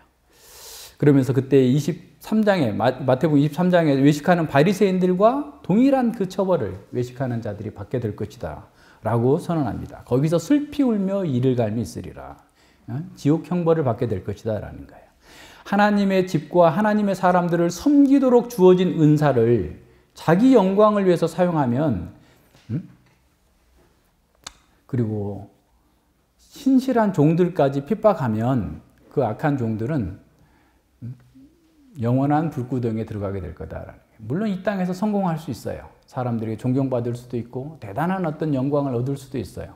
그러나 주님께서 오셔서 심판하실 거다. 분명하게 선언하고 있습니다. 예, 루터 선생님은 종교개혁을 할 때마다 얼마나 고통이 겪었겠어요. 온 세상이 어둠 가운데 있고 카톨릭이고 모든 정부가 다 그냥 어둠과 악에 쌓여 있고 교회가 우상의 종교가 되어 있는 그런 상황에서 루터는 수많은 핍박과 유혹을 받았어요. 하지만 루터 선생님은 거기서 포기하거나 좌절하지 않았습니다. 그런 압박과 유혹에 직면할 때마다 그는 이 말을 되뇌었다고 그래요. 밥티자투스 숨. 예, 나는 세례받은 남자다. 이 라틴어예요. 세례받은 여자다는 밥티자타숨이에요. 그러니까 이 라틴어에 여성과 남성형이 있으니까 밥티자타숨. 나는 세례받은 여자다. 세례받은 남자다. 밥티자타스 숨이라고 자기에게 이 말을 되뇌이면서 설교했다고 그래요. 루터 선생님은 핍박이나 유혹에 직면했을 때, 포기하고 싶을 때 자기 정체성을 자신에게 설교했어요. 이건 그냥 제가 한 말이에요. 나는 내가 그리스도인으로서 어떤 사람인지를 기억해야 된다. 내가 받은 세례가 그것을 나에게 말해준다. 그러므로 마틴 루터, 너는 그리스도 안에서 내가 주님의 신실한 종이라는 사실을 기억하고 거기에 걸맞게 행동하라. 우리도 우리에게 그렇게 얘기해야 돼요. 스스로에게 설교해야 되는 거예요. 우리는 세례 받은 날, 세례 받는 그 순간에 대해서는 중요하게 생각하지만 그리스도인으로서 전 생애 동안 이 세례가 갖는 의미를 구현하려고는 생각하지도 못하고 산다는 거예요. 그래서 미국에서 어떤 신학자가 이렇게 해본 거야. 당신은 세례 받은 것을 평소에 그리스도인으로서 생활할 때 얼마만큼 생각하고 사느냐. 0%부터 10%, 20%, 30% 쭉 해가지고 쭉 해보니까 여러분 몇 프로예요? 50%도 안 돼, 다. 그러니까 세례 받는 것은 굉장히 중요하게 생각하는데 세례의 언약에 대해서는 생각하지 않고 그냥 산다는 거예요. 그러나 우리는 그리스도와 연합해서 세례를 받았고 지금도 그리스도로 옷 입은 새 사람이에요. 우리는 그리스도로 옷을 입고 있는 새 사람이란 말이에요. 그래서 우리는 일평생 새 사람으로서 충성되고 지혜로운 종으로 살아야 됩니다. 다시 말해서 우리가 받은 세례를 평생의 삶 속에서 구현하는 것, 그것이 우리의 삶의 목표가 되어야 되는 거죠. 그렇게 그리스도의 제자로 사는 사람이 바로 충성되고 지혜로운 종으로 자기에게 주어진 사명을 잘 감당할 수 있습니다.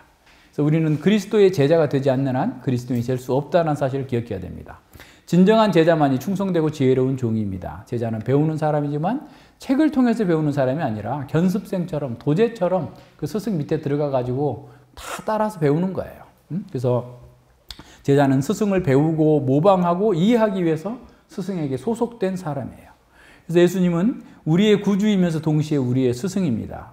우리는 예수님을 섬기고 예수님께 배우고 그분을 닮기 위해서 예수님을 모범으로 삼는 거예요. 그래서 교회의 회원은 그리스도의 제자여야 돼야 되지만 현실의 교회에서는 제자가 아닌 회원들이 많이 있을 수 있는 거죠. 충성되고 지혜로운 종과 악한 종의 열매는 때가 되면 분명하게 드러납니다. 그러나 정체성은 드러나지 않기 때문에 누가복음 14장 25절로 35절에서 진정한 제자가 되려면 어떻게 해야 되는가에 대해서 가르친 말씀들을 다시 잠깐 보겠습니다. 그러니까 사람들이 막 구름대처럼 몰려오는데 예수님은 딱 뒤돌아보시면서 야, 니네들 능히 내 제자가 될 수 없어. 능히 안 돼. 어떻게 하지 않으면 내 부모와 가족과 처자와 자식들을 미워하지 않으면 능히 내 제자가 될 수가 없어. 자기 십자가를 지고 나를 따라오지 않는 자도 능히 될 수 없어. 그냥 돌아가 라고 말씀하시는 거예요. 예, 그러면 어떻게 해야 되는가? 어떤 사람만 내 제자가 될 수 있는가를 세 가지로 말씀하시는데 첫 번째는 뭐냐면 내 부모와 처자, 자식, 형제, 자기 목숨까지도 미워하고 나를 따라와야 된다. 주님보다 그것들을 앞세우면 안 된다는 거예요. 예수님을 가장 많이 사랑해야 된다는 거예요. 근데 한번 생각해 보세요. 우리 가족 관계는 우리에게 주어진 선물이에요. 우리 자식은 우리 생명보다 더 귀하게 생각하고 더 사랑한 대상이에요. 그런데 그런 자식이, 그런 가족이 영적으로 가장 큰 시험과 걸림돌이 될 수 있다는 거예요. 제자의 길을 포기하게 할 수 있는 주된 원인이 될 수 있다는 겁니다. 가족이 너무 소중하기 때문에 예수님보다 그들을 우선하기가 쉬운 거예요. 아내는 남편을 예수님보다 첫 번째 자리에 둘 수 있어요. 예수님의 말씀보다 남편의 말을 더 신뢰하고 따를 수 있어요. 부모는 아이를 그리스도를 경외하는 사람으로 그분께 헌신하도록 키우기보다 세상에서 잘 먹고 잘 사는 일에 더 우선해서 양육할 수 있어요. 그것도 예수님보다 더 사랑하는 거예요. 어쨌든 어떤 경우에서든지 간에 예수님이 최우선의 자리에 계시지 않는다면 참 제자가 아니다. 그러니까 그러지 않을 거면 오지 마라. 이렇게 말씀하신 거예요, 예수님은. 그러니까 기독교는 아무나 오도록 돼 있는 게 아닙니다, 여러분. 아무나 받을 수 있는 게 아니에요. 개와 돼지에게 진주를 던지지 말라 그랬어요. 이럴 마음이 없는 사람은 오지 말라라고 말씀하시는 겁니다. 따라서 우리가 주님이 다시 오실 때까지 충성되고 지혜로운 종의 상급을 받고자 한다면 그 무엇보다도 예수님을 사랑하고 그 나머지 가족들로부터 오는 수많은 유혹과 걸림돌들을 제거할 수 있는 그러한 결단력이 있어야 된다라는 거예요. 두 번째, 제자는 자기 십자가를 지고 예수님을 따르는 사람입니다. 많은 사람들이 자기 십자가 하면 그냥 자기의 인생의 시련이나 내가 감당해야 될 짐이나 뭐 이런 것으로 생각하는데 예수님이 말씀하셨을 때 이 십자가는 완전히 죽는 것, 그것도 가장 끔찍하고 비열하게 죽는 것을 의미하는 겁니다. 그래서 예수님은 제자가 되려면 자기가 죽어야 된다. 자기 지혜와 자기 계획에 대해서 죽고 하나님에 대해서 살아야 된다라고 말씀하신 거예요. 하나님 나라를 위해서라면 어떤 대가를 치를 준비가 되어 있는 사람이 제자인 겁니다. 그래서 사도 바울은 이렇게 말씀하죠. 고린도후서 5장 15절에서 저가 모든 사람을 대신하여 죽으심은 산자로 하여금 다시는 자기 자신을 위하여 살지 않고 오직 저희를 대신하여 죽었다가 다시 사신 자를 위하여 살게 하려 함이니라 그랬어요.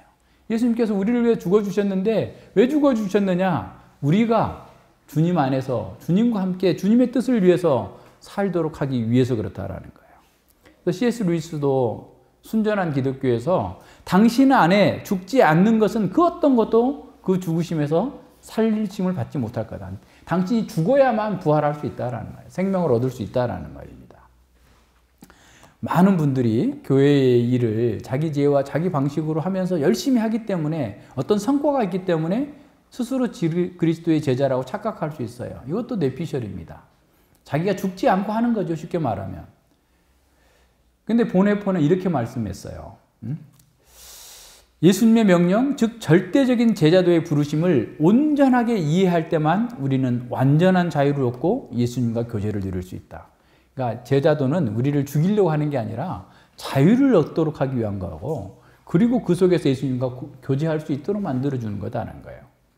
예수님의 명령을 일편단심으로 따르며 저항하지 않고 예수님의 멍에를 매는 사람이 예수님의 짐이 가볍다라는 것을 발견하며 그 멍에의 부드러운 압력 아래서 바른 길을 견제할 수 있는 힘을 얻는다. 얼마나 놀랍습니까? 이 통찰력이. 사실이잖아요. 예수님의 명령을 죽든지 살든지 난 따르겠습니다 라고 하는 그 사람만이 예수님의 짐이 가벼워. 그러니까 예수님의 말씀대로 안 살면서 예수님 짐 무거울까 봐 나 못 져. 밖에 나가면 사자가 물어 죽을까 봐 나 밖에 못 나가. 이런 사람과 똑같이 해보지도 않고 못한다고 하면 안 된다는 거예요. 근데 그 멍에는 너무 부드러운데 또 적당히 압력이 있어서 딴 길로 못 가게 딱 이렇게 주님의 길로 갈 수 있도록 만들어준다는 거예요. 말할 수 없이 이건 어렵다. 그러나 기꺼이 순종하는 이들에게 그 명예가 쉽고 그 짐이 가볍다. 오직 은혜로 의롭다함을 얻었다고 말할 권리가 있는 유일한 사람은 모든 것을 버리고 그리스도를 따르는 사람이에요. 야, 이 신칭이 구원, 무조건 우리는 행위가 아니라 은혜로 구원을 받았어 라고 하는 사람들은, 그렇게 말할 권리가 있는 사람은, 그런 유일한 사람은 모든 것을 버리고 그리스도를 따르는 사람이어야 된다. 그런 사람은 제자도의 부르심이 은혜의 선물이며 그 부르심이 은혜와 분리될 수 없다라는 것을 안다는 거예요.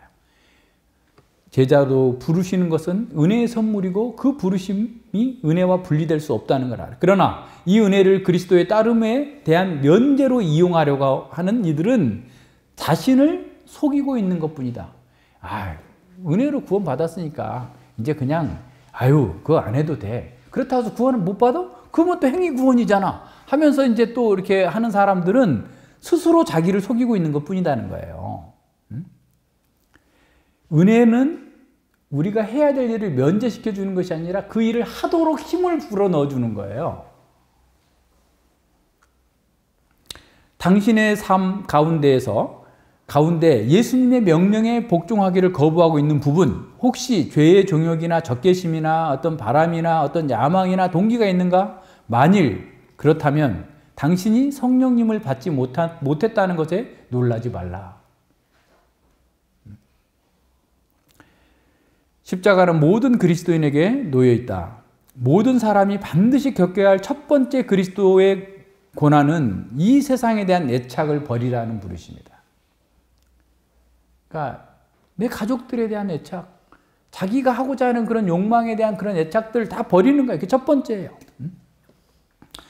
십자가는 하나님을 경외하는 행복한 삶의 끔찍한 결말이 아니다라는 거예요. 그러니까 예수님은 그랬죠. 예수님은 하나님을 경외하고 살다가 끔찍하게 결말을 당했죠. 그러나 오히려 우리는 그 십자가를 지면서 그리스도와 우리의 교제가 십자가에서 시작되는 거예요.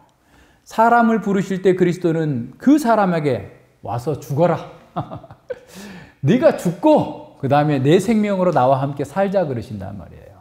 근데 안 죽는 기독교, 자기가 펄펄 살아서 뛰는 기독교, 자기가 주인 노릇하는 기독교, 다 악한 종에 속한 것들입니다. 예수님은 십자가를 지는 대가를 계산해보고 제자가 되든지 떠나든지 하라고 두 가지 비유로 보충 설명해요. 첫 번째는 망대 비유죠. 망대를 지려는데 돈이 얼마나 들까? 계산도 안 해보고 막 시작했어. 터파기 공사하고 기초공사 다 끝냈는데 돈이 떨어졌어. 어리석은 자가 되는 거죠. 그렇게 되면 어떻게 되겠느냐? 계산해보고 해라. 그러니까 자기 십자가를 지는 것이 옳겠다고 싶으면 따라오고, 자기 가족이나 자기 누구보다도 나를 더 사랑할 수 있겠다, 그게 더 나에게 좋겠다 싶으면 따라오고, 그렇지 않으면 돌아가라는 거예요. 돌아가라. 왜 그렇게 고민하고 있느냐라는 거예요. 만약에 하다가 멈춰버리면 어리석은 자의 미완의 건물이라는 꼬리표가 붙어서 평생 망신당하지 않을 거냐라는 거예요. 자, 교회에 오는 것도 마찬가지예요. 교회에 들어와가지고 그런 아무 생각 없이 그냥 고상한 사람들의 사교클럽의 회원처럼 활동해. 그냥 와서 그냥 뭐 부담 없이 또 다 얘기 들어주고 뭐 다 이렇게 해주고 섬겨주고 이렇게 하니까 그냥 그거 자체가 좋아서 그냥 교회를 나올 수도 있어요. 그런데 그렇게 되면서 그리스도의 제자로서의 자기 대가를, 자기의 역할을 안 하려고 한다면 무슨 의미가 있냐는 거죠. 그럼 악한 종이 되는 거잖아요. 그러니까 이것은 진정한 기쁨을 누리지 못해요. 그렇게 살면. 구원은 값없이 주어집니다. 그러나 우리가 받은 그 구원은 우리가 가진 모든 것을 내놔라 그래요. 내놔라. 두 번째 비유는 전쟁 비유죠. 2만 명의 군대를 끌고 오는 적군의 왕이 있고 나는 10,000명밖에 안 돼. 그럼 어떻게 할 거야? 빨리 계산해보고 어떤 조치를 취해야 되지. 평화협정을 체결해야지. 뭐 조공을 바쳐서라도 가야지. 전쟁을 안 해야지. 지면 완전히 다 망하는 건데. 다시 말하면 중립은 없단 말이에요. 한 발은 세상에 담그고 한 발은 제자가 되고 이런 상태로 살 수는 없다라는 거예요. 정말 예수님의 제자가 되는 것을 깊이 생각해보고 그 길을 끝까지 갈 것인지, 아니면 우리 인생에서 우리 가족과 우리의 안락한 삶을 우선하면서 신앙을 적당히 타협하면서 그냥 이렇게 가면서 세상에 속박돼서 사는지, 그 둘 중에 하나뿐이다라는 겁니다. 근데 우리가 예수님으로부터 자유를 추구할 때 우리는 결코 자유롭게 되지 않습니다. 또 다른 중독에 빠질 뿐이에요. 우리가 어떤 권력에 속박되어서 그 권력을 중심으로 계속해서 돌아갈 수밖에 없는 겁니다. 신앙을 타협하는 것은 맛을 잃어버린 소금처럼 아무짝에도 쓸모없이 그냥 버려지게 될 거예요. 입으로만 신앙을 고백하는 사람들은 진정한 제자의 맛을 내지 못하기 때문에 세상 사람들과 같이 버려지게 될 겁니다. 세 번째 제자의 요건은 자기의 모든 소유를 포기하는 사람이다라는 거예요. 자기의 소유를 포기하는 것이 이것이 주님의 제자가 되는 거예요. 다시 말하면 우리가 하나님 나라에서 공부한 것처럼 우리 소유가 다 하나님의 것입니다. 소유권 이전해놓고 주님 뜻대로 살겠습니다. 주님 뜻대로 선한 청지기로 사용하겠습니다. 라고 하는 거예요. 그래서 오히려 예수님을 위해서라면 세상의 성공과 세상의 어떤 그 소유마저도 포기할 그런 상황이 와도 포기하겠다라는 거예요. 미국에서 어떤 청년이 지금 당시에 한 1억, 우리 돈으로 한 1억 정도, 정확한 규모는 기억이 안 나는데, 한 1억 정도 되는 연봉을 받고 있는데, 거기서 미국은 나라가 크니까 막 엄청 멀리 떨어져 있는 곳에서 2억을 넘게 주겠다고 하면서 오라고 제안이 왔는데, 그곳에는 개혁교회가 없어서 안 가겠다. 그런 사람이 참 제자 아니에요? 나는 개혁교회를 섬겨야 되는데 개혁교회가 없으니까 그 동네에는 나는 안 가겠다 라고 하고 나는 1억 받고 그냥 여기서 살겠다 라고 했다는 거예요. 어떤 사람이 정말 마음에 들어요. 배우자가. 모든 게 자기가 원했던 그 스타일이에요. 그런데 이 사람이 예수님을 안 믿어요. 그래서 나는 예수님보다 이 사람을 사랑할 수 없으니까 그 사람은 결혼 안 하겠다. 요즘 같으면 어쩌다 가뭄에 신나는 얘기 같지만 예전에는 일상적으로 있었던 얘기예요, 그게. 제자이기 때문에 그런 거예요. 자기를 위해서는 무엇이든지 아끼지 않고 소비하면서도 교회를 위해서, 세계관학교를 위해서 헌금하는 것은 아까워하는 사람들을 제자라고 할 수 있겠습니까? 주님을 향한 제자의 사랑은 그 사람의 감정의 깊이나 강도가 아니라 자발적인 헌신의 정도를 통해서 나타납니다. 우리는 하나님의 종으로서 하나님의 집인 교회와 하나님의 사람인 성도들을 섬기도록 부르심을 받았어요. 이 일에 충성되고 지혜롭게 행하는 종은 큰 상을 받게 될 겁니다. 그러나 이 일을 자기 틀에서 해석해서 세상과 사욕을 추구하는 자들은 슬피 울며 이를 갈게 될 거예요. 우리가 제자가 되었다고 하는 것은 그러나 고난이 끝이 아니에요. 고난이 더 있을 겁니다. 준비하고 있는 거예요. 그리고 그때그때 오더라도, 핍박과 유혹이 오더라도 온갖 논리를 만들어가지고 그냥 우리를 공격하고 넘어뜨리려고 해도 밥티 자투스 숨 그렇게 하는 것처럼 나는 세례받은 교인이다. 나는 신실한 종으로 부름을 받았다. 라고 외치면서 그런 유혹들을 이기고 그 괴로움을 견디고 인내하면서 끝까지 승리하는 사람, 그런 사람이 돼야 됩니다. 디모데후서 3장 12절에서 무릇 그리스도 예수 안에서 경건하게 살고자 하는 자는 핍박을 받으리라 그랬어요. 핍박을 받을 거예요.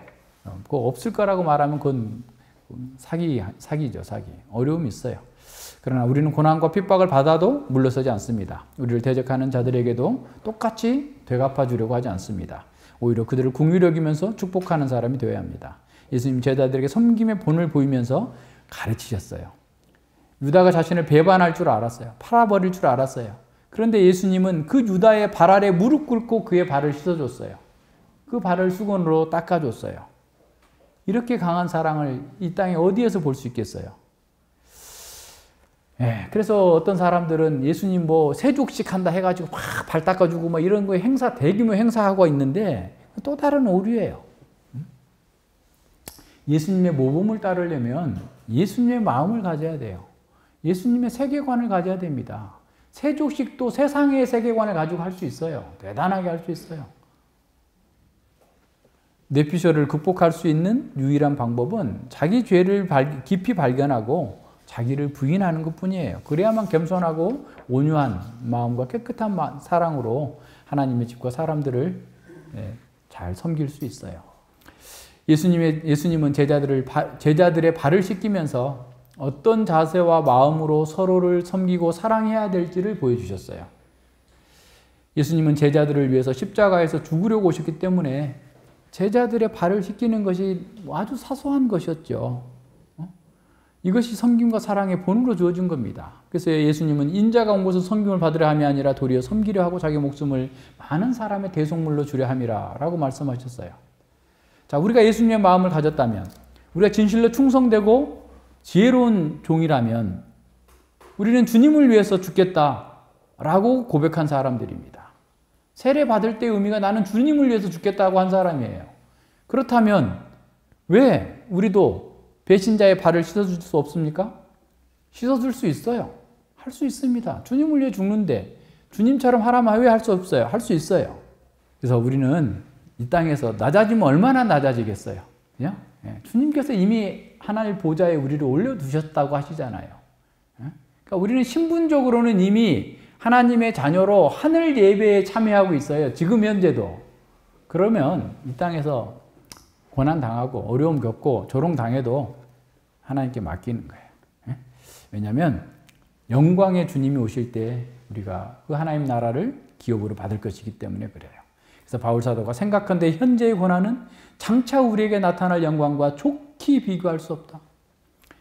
우리에게 주어질 그 영광, 그 영원한 영광을 보았기 때문에 우리는 현재의 고난에 굴복하지 않을 수 있습니다. 우리를 핍박하는 자들이라도 긍휼히 여기면서 그리스도의 이름으로 축복할 수 있습니다. 예수님께서 명령하셨어요. 내가 너희에게 행한 것 같이 너희도 행하게 하려 하여 본을 보였노라. 너희도 행하게 하려 하여 본을 보였노라. 너희가 충성되고 지혜로운 종이 되도록 이렇게 섬기도록 이와 같은 방식으로 때를 따라서 그 주인의 집의 사람들을 섬기도록 본을 보였노라. 너희가 이것을 알고 행하면 복이 있으리라. 너희가 이대로 하면 망할 것이야. 수치를 당할 거야 라고 말씀하시지 않고 이대로 행하면, 이것을 알고 행하면 너희가 복이 있으리라 라고 말씀하십니다.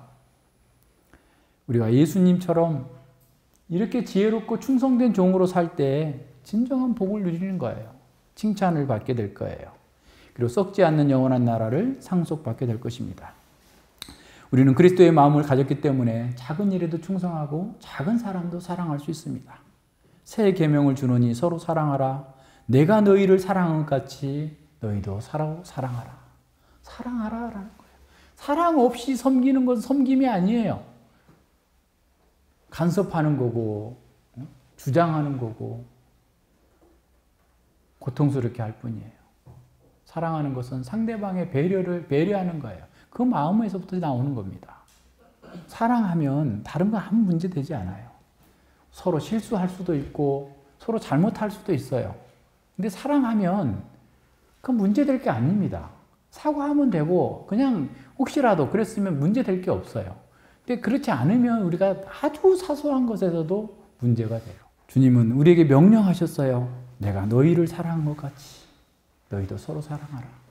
내가 너희의 발을 씻겨준 것처럼 너희도 서로 그렇게 본을 받아서 서로 씻겨주거라. 왜? 예수님 믿었어도 우리가 완전치 못하기 때문에 발에는 늘 묻어요. 몸도 씻어달라는 몸은 다 씻었어요. 예수님 안에서 다 씻겨졌어요. 그러나 우리가 발에 묻는 그 먼지는 서로 씻어주면서 서로 용납해주고 사랑으로 용납하고 이렇게 해주면서 가라는 거예요. 예, 우리가 교회를 섬기는 것은 우리의 주님 예수님을 섬기는 겁니다. 교회를 섬기는 것은 우리 지체들을, 우리 형제들을 섬기는 것이에요. 헌신하는 거예요. 사랑하는 겁니다. 그리스도께서 우리에게 모든 것을 주셨기 때문에 우리 역시 그분께 남김없이 우리 자신을 드려야 됩니다. 우리는 다른 지체들과 유기체적으로 서로 하나 돼서 서로 헌신하고 서로 사랑하면서 하나님 나라의 복을 공유하게 됩니다.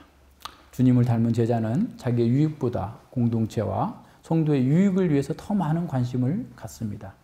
충성되고 지혜로운 종 사도 바울은 이렇게 선언합니다. 우리는 우리 자신을 전파하는 것이 아니라 그리스도 예수께서 주되신 것과 예수님 때문에 우리가 여러분의 종된 것을 전파한다. 예수님의 종이기 때문에 내가 너희를 종으로 섬긴다. 예수님이 시켰잖아요. 충성되고 지혜로운 종이 되어서 때를 따라서 그 집에 사람들에게 양식을 주라 했는데 나는 그렇게 한다. 이 말은 또 무슨 말입니까? 너희들도 그렇게 하라 라는 거예요. 너희들도 그렇게 하라. 예수님이 오실 날이 가까이 왔어요. 우리가 그 주님 오실 때 칭찬받고 더 큰 상을 누리기 위해서 지금 우리가 또 복을 누리기 위해서 이 말씀을 따라 사는 겁니다. 기도하겠습니다. 하나님 아버지 감사드립니다. 주님께서 저희들을 사랑하셔서 참으로 자기를 주셨고 또 저희들을 구원하셔서 하나님의 생명에 참여하게 하시고 하나님의 가족으로 부르시고 하나님의 가족을 또한 섬기는 종으로 저희들에게 사명을 맡기셨습니다. 이렇게 큰 사명과 막중한 은혜를 받은 저희들이 이것을 가볍게 여기고 아직도 뭔가를 모르는 사람처럼 자기중심적인 추구를 하고 자기 방식대로 하나님의 교회를 섬기고자 하는 어리석음에 빠질 때가 많이 있습니다. 또한 어려움 때문에 교회를 섬기는 것 때문에 여러 가지 등등의 이유를 대면서 이것을 포기하고자 하는 그런 악한 생각들이 또한 우리에게서 나타나기도 합니다.